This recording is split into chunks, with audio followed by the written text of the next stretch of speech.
लेके आएगा आदमी ने, बड़ी मार मारेगा उस सबको, चाउमीन बनवाएगा आदमी यहाँ। ये दादा बुढ़ा गए हैं जी, बनतो आज दादा बिरयानी। इस साइड से ऑस्ट्रिया वगैरह से हमला करा, इस साइड से ब्रिटेन हमला कर दिया, और सब मिलके जर्मनी को मारे। से हिटलर ने अपनी सेना को खड़ा करके, जो कहा गया था 1 लाख नहीं होगी 7 लाख फौज खड़ा कर दिया। हिटलर ने ग्रेनेड बनाना चालू किया, तोप, टैंक, पनडुब्बी, पानी वाली जहाज सब बनाया।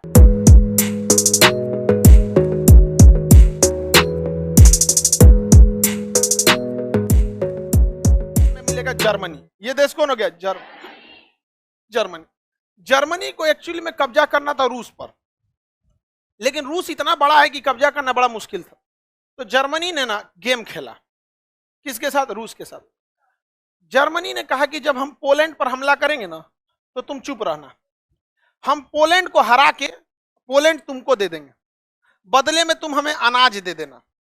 समझ में आ गया? तो जर्मनी ने किस पर आक्रमण कर दिया, और रूस बदले में क्या दिया? अनाज, भर के अनाज दिया, क्योंकि रूस के पास बहुत बड़ा एरिया, गोदाम में गोदाम, कई ट्रेन गोदाम पहुंचा, 10 साल का अनाज भर लिया अपने यहाँ। कौन? जर्मनी भर लिया यहाँ पर।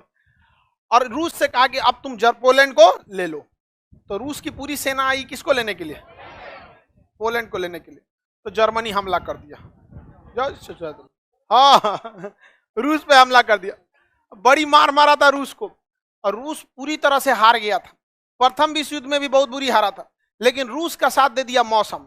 एक्चुअली इसको लगा था कि ठंडी आने से पहले ये जीत जाएगा रूस को। रूस की सेना को लग गया कि हमको जीतना बड़ा मुश्किल है, तो रूस की सेना पीछे भाग गई, इंतजार करने लगी किसका? ठंड का। और ठंड पड़ा तो जर्मन सेना जम गई बर्फ में, ऐसे बर्फ में जम गई। अब उसके बाद जर्मन सेना क्या हो गई? कमजोर पड़ गई। ये आपको जब वर्ल्ड हिस्ट्री पढ़ाएंगे तो उसमें पूरा डिटेल से बताएंगे। लेकिन सेकेंड वर्ल्ड वॉर का मेन कारण यही था, जर्मनी ने किस पर आक्रमण कर दिया था? पोलैंड। जर्मनी से ज्यादा फेमस यहाँ का हिटलर है। हाँ, एडोल्फ हिटलर। क्या है? Adolf Hitler. मीन कैंप, मेरा संघर्ष, उसकी आत्मकथा है। ये क्वेश्चन पूछता है, याद रखिएगा। मीन कैंप, जर्मन भाषा में आत्मकथा को मीन कैंप कहा जाता। अगर हिटलर द्वितीय विश्व युद्ध जीत जाता तो हम लोग आजाद हो जाते 1944-45 में, लेकिन हिटलर द्वितीय विश्व हार गया। और अगर द्वितीय विश्व युद्ध जर्मनी जीत गया रहता तो हमारी भाषा अंग्रेजी न होकर जर्मन होती। समझा? पूरी दुनिया में जर्मन का पूरी भयानक तरह से राज था जर्मनों का। जर्मनी प्रथम विश्व युद्ध में बहुत बुरी तरह हारा था, और जर्मनी को ये लोग कुत्ते की मौत मारे थे लोग। फ्रांस इधर से हमला किया जर्मनी के ऊपर, इस साइड से ऑस्ट्रिया वगैरह से हमला करा, इस साइड से ब्रिटेन हमला कर दिया, और सब मिलके जर्मनी को मारे सब। और जर्मनी से को पकड़ के लाए सब उसके शासक को पेरिस की राजधानी, फ्रांस की राजधानी पेरिस में। और 1919 में पेरिस में वर्साई की संधि की। इस संधि में कहा गया कि फ्रांस और ब्रिटेन को जर्मनी को मारने में जितना खर्चा लगा है उतना जर्मनी वापस देगा। माने जो तुमको जो पीटे हैं ना, उसका पैसा हम लेंगे। हाँ, उसी से लेंगे। जब सरकार आपका घर गिराती है ना, तो आप ही से पैसा लेती है।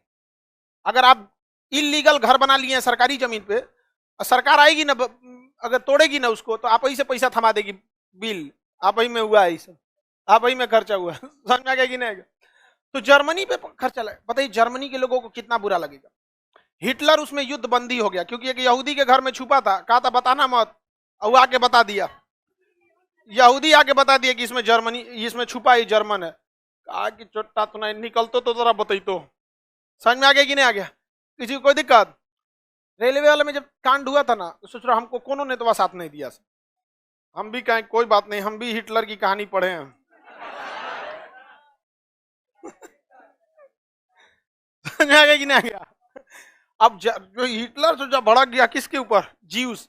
यहूदियों को इंग्लिश में क्या कहा जाए? ज्यू। कहा कि तोरा हम छोड़ेंगे नहीं, लेकिन क्या कर सकते? युद्ध बंदी था, जेल में था हिटलर, उसके बारूद लग गया था आंख पे, ब्लास्ट हुआ था ना, आंख पे बारूद लग गया, तो उससे कम दिख रहा था। वर्साई की संधि जब हुई तो कहा गया कि जर्मनी सारा पैसा देगा, और संधि में लिखवाया गया कि जर्मनी कभी भी एयरफोर्स नहीं रख सकता है, जर्मनी कभी भी नेवी नहीं रख सकता है, जर्मनी कभी भी पनडुब्बी नहीं रख सकता है, जर्मनी कभी भी 1 लाख से ज्यादा फौज नहीं रख सकता है, जर्मनी का सारा कोयला क्षेत्र फ्रांस का हो जाएगा। बताइए, यह दूसरी विश्व युद्ध के लिए एक निमंत्रण नहीं था? आप हिटलर को गरियाते ही उसके साथ क्या बीता था, आपने कभी सोचा है? यहाँ पर बहुत जर्मनी को बर्बाद किया। हिटलर को जब ये वर्साई की संधि पता चली तो हॉस्पिटल में इतना रोया था कि डॉक्टर ने लिखा था कि बिना दवा दिए इसकी आंख की रोशनी सही हो गई। इतना रोया था वहां पर। वो गाना है ना, इतना रोया हूं मैं याद करके तुझे, आंसुओं में मुझे डूब जाना पड़ा। हिटलर ने ऐसे रोया था। हालांकि ये सब तो लड़कियां को बेवकूफ बनाने के लिए लड़कवा कहता है, आंसू में डूब के मरेंगे। सोचा बच कैसे गया यहाँ पर, नहीं समझ में। लड़कियां सब वहां जाती, ओ माय गॉड कितना मानता है, पहिलका से भी ज्यादा मानता है। कि नहीं? बताइए ध्यान से, जर्मनी के साथ भेदभाव हुआ था कि नहीं हुआ था? हिटलर निकला जेल से, मीन कैंप वगैरह लिखा, आया सेना में भर्ती हुआ, सेना में योग्यता के दम पर ऊपर गया, और वहां पर जब ऊपर पहुंचा तो वहां पे वाम हिंडनबर्ग जो वहां के प्रेसिडेंट थे, वाम हिंडनबर्ग को साइड किया, उनकी मरवा दिया यही। अरे उनकी एसेसिनेट हुआ था। वो लोग बड़े बड़े प्रधानमंत्री राष्ट्रपति मरते नहीं, साइडे लगवा देता। हमारे ये शास्त्री जी, लाल बहादुर शास्त्री, क्या ऐसे थोड़े हुए थे? उनके साथ भी बहुत बड़ी कॉन्स्पिरेसी थी। वाम हिंडनबर्ग गए, इसने क्या किया, आपातकालीन में शासन संभाला और संविधान में संशोधन कर दिया कि सेना के हाथ में ही सब कुछ रहेगा। और हिटलर ने पूरी देश के लोगों से कहा कि क्या तुम्हारा खून नहीं खौलता है कि तुम्हारे देश का कोयला तुम्हारा दुश्मन ले जा रहा है? तुम्हारे पास किस चीज की कमी है कि तुम एयरफोर्स नहीं रख सकते हो? तुम्हारे अंदर क्या वो जुनून नहीं है जो तुम नेवी के युद्धपोत संभाल सकते हो? पूरी देश की जनता हिटलर के क्या हो गई, साथ। हिटलर के पूरी देश का साथ हो गया। हिटलर ने सबसे पहले एयरफोर्स बनाया, हिटलर ने सारा नेवी बनाया, लोग कुछ नहीं बोले। हिटलर ने अपनी सेना को खड़ा करके, जो कहा गया था 1 लाख नहीं होगी 7 लाख फौज खड़ा कर दिया। हिटलर ने ग्रेनेड बनाना चालू किया, तो टैंक, पनडुब्बी, पानी वाली जहाज सब बनाया। जब सब बना लिया ना, तो फ्रांस को 1 दिन में कब्जा कर लिया। 1 दिन में फ्रांस के राष्ट्रपति भाग रहे थे, ट्रेन में पकड़ के उतारा, ट्रेन में से उतर, प्लेटफॉर्म पे बैठा के साइन कराया था कि जर्मनी से तुम जितना कोयला ले गए हो वो 10% ब्याज से वापस कर दो। तो 20 सालों तक जितना कोयला ले गए थे ना, उतना वापस किए थे 10% के ब्याज। और जिस वर्साई की संधि में उठ के जर्मनी को सताया गया था, हिटलर का यही है ना वो महल, वर्साई का महल, अब फ्रांस को बताता है, धो के मारा था फ्रांस को। फ्रांस को बचाने के लिए आई थी इंग्लैंड की सेना। इंग्लैंड की सेना को चारों ओर से घेर लिया था जर्मनी ने। इतना मार मारा था ना, इतना मार मारा था कि वहां के राष्ट्रपति जो थे उस समय के प्राइम मिनिस्टर चर्चिल थे, उनको संसद में बयान देना पड़ा था कि हमारी सेना इतनी क्यों मरा रही है। किसी तरह तालिबान वाला घेर के मारा था अमेरिका को। और यहाँ एक नारमंडी बीच है, नारमंडी बीच के बाद डेंकन आइलैंड है, वहां से ये सब भागे थे, सब पानी में कूद कूद के भाग भाग भाग जर्मनी आ गया। यहाँ पर इतना मार मारा, यहाँ पे लंदन के ऊपर 15 दिन 15 रात बिना रुके बम गिराया था। जो लंदन देख रहे हैं दूसरा लंदन है, पहले का तो उड़ा दिया ही। उसका जो पुरानका लंदन था उसका 80% तो उड़ा दिया। 15 दिन 15 रात बिना रुके बम गिराया था। किसने? जर्मनी। इतना मार मारा जिसका कोई हद नहीं रहा। नीचे ऊंचे सब जना को चौपट कर दिया। यहाँ पे इधर पोलैंड को मार दिया। तो नीचे में एक तो था इटली, इटली का शासक था डोमिटो मुसोलिनी, बैल था ससुराई, पागल था। यहाँ पे देखिए, युद्ध परिस्थितियों के हिसाब से होना चाहिए, शौक से नहीं। जर्मनी युद्ध परिस्थितियों के हिसाब से कर रहा था। और डोमिटो मुसोलिनी कह रहा है कि जो पुरुष युद्ध नहीं लड़ा वो बांझ महिला के समान है। कोई बात है? बांझ महिला उसे कहते हैं जिसके बच्चे नहीं होते हैं। समझा गया कि नहीं? तो कह रहा है कि जो युद्ध नहीं लड़ा वो बांझ महिला के समान है। तो ये तो आप जबरदस्ती युद्ध में थोप रहे हैं। युद्ध परिस्थितियों के हिसाब से होना चाहिए, राष्ट्र हित में होना चाहिए। कंप्लीट युद्ध कभी नहीं लड़ना चाहिए। याद रखिएगा, जो भी देश कंप्लीट युद्ध लड़ा बर्बाद। रूस कंप्लीट युद्ध लड़ा बर्बाद, जर्मनी कंप्लीट युद्ध लड़ा बर्बाद, फ्रांस कंप्लीट युद्ध लड़ा बर्बाद, ब्रिटेन कंप्लीट युद्ध लड़ा बर्बाद, अमेरिका टुकुर टुकुर खाली बम गिरा रहा था, जापान पे परमाणु बम, यहाँ पे बम, कभी कंप्लीट युद्ध नहीं लड़ा है, अभी भी है। चाइना कभी कंप्लीट नहीं युद्ध लड़ा है, अक्सर बस गलवान घाटी में घुसता है, फिर तनी मनी करके भाग जाता है। पता है कंप्लीट युद्ध करेंगे तो बर्बादी आपकी फिक्स है। समझ में आ गया कि नहीं आ गया? और वो गया जमाना 1962 का, ये 2022 है। समझ में आ गया कि नहीं आ गया?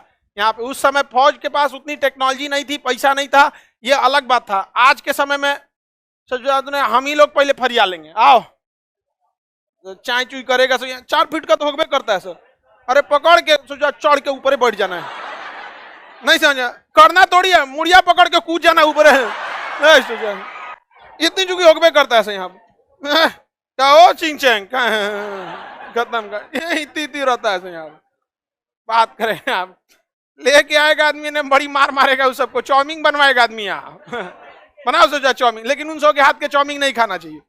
सोचा चमगादड़ मिला देगा सब उसमें, पगला होता है सोचो, कौन चीज खा जाएगा सब पता नहीं चलता है, सब कुछ खा जाता है सब। कुछ दिन में देखिएगा ना अपने बूढ़ दादा बाबा को खाएगा सब, ये दादा बूढ़ आ गए हैं जी, बनतो आज दादा बिरयानी खा जाएगा सब। समझ आ गया कि नहीं गया? आगे बढ़े। सुभाष चंद्र बोस हिटलर, हाँ हाँ विरोध किया था, मन में नहीं किया, विरोध किया तो माना नहीं। जर्मनी बनाते क्या, चुपचाप बना रहा था। भारत की तरह थोड़ी ना कि हमारे यहाँ नेपाल से विवाद कैसे शुरू हो गया। नेपाल में हम लोग एक सड़क बनाए थे तो राजनाथ सिंह उद्घाटन करने चल गए। अरे क्या मतलब बनता है, बॉर्डर पे बन रहा था आपको उद्घाटन कैला बिना? समझ में आ गया कि नहीं? जहां उस चुपचाप बना रहा था, कोई उद्घाटन नहीं, सब बन गया। तब इन लोगों को लगा कि जर्मनी के पास 1500 पायलट है, सब उससे 4000 पायलट रखा था, 3 गुना 4 गुना का अंतर था यहाँ पर। और ब्रिटेन के पास पायलटे नहीं थे सब। ब्रिटेन ने भी कहा हम भी मारेंगे 15 दिन तक बम। ब्रिटेन के पायलट 2 दिन से सोए नहीं थे सब, जजिए में सो दिया था।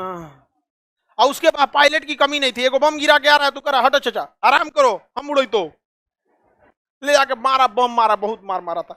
जर्मनी की एक ही देखिए, जब इंसान सक्सेस हो जाता है ना, एक बड़े लेवल पे चला जाता है तो अपनी एक काल्पनिक दुनिया बना लेता है। उसको लगता है दुनिया ऐसी चलेगी, ऐसा नहीं चलेगा। उसको हमेशा बीच में रहना चाहिए। हमको देखिएगा, अगर आप ध्यान से देखेंगे 99% लड़के जो हैं ऑनलाइन है, 1% लड़के ऑफलाइन है, फिर भी हम इसको कभी नहीं छोड़े। जबकि अगर ध्यान से देखेंगे तो कोई खास फर्क नहीं पड़ेगा। इसको इसलिए रहता है ताकि पांव जमीन पे रहे, समझ में, लोगों की समस्याओं को समझ सके। वरना कैमरे में एसी में बैठे रहेंगे स्टूडियो में ना, तो लोगों की समस्याएं नहीं समझ पाएंगे कि गरीबी क्या चीज होता है, कि स्टूडेंट को क्या समस्या रहता है। वरना इसको छोड़ने में कोई बहुत बड़ा चीज तो नहीं जाता है, 1% का बात हो जाता है। अब अंदाजा लगा लीजिए आप लोग, 1% सबसे बड़का कोचिंग है 1% भी सबसे बड़ा कोचिंग है। आगे बढ़ जाए, किसी को कोई दिक्कत नहीं। यूपीएससी वाला ऑनलाइन होगा, हाँ भाई ऑनलाइन वालों को छोड़ कैसे देंगे, हर चीज ऑनलाइन होगा, आपको छोड़ नहीं सकते हम लोग।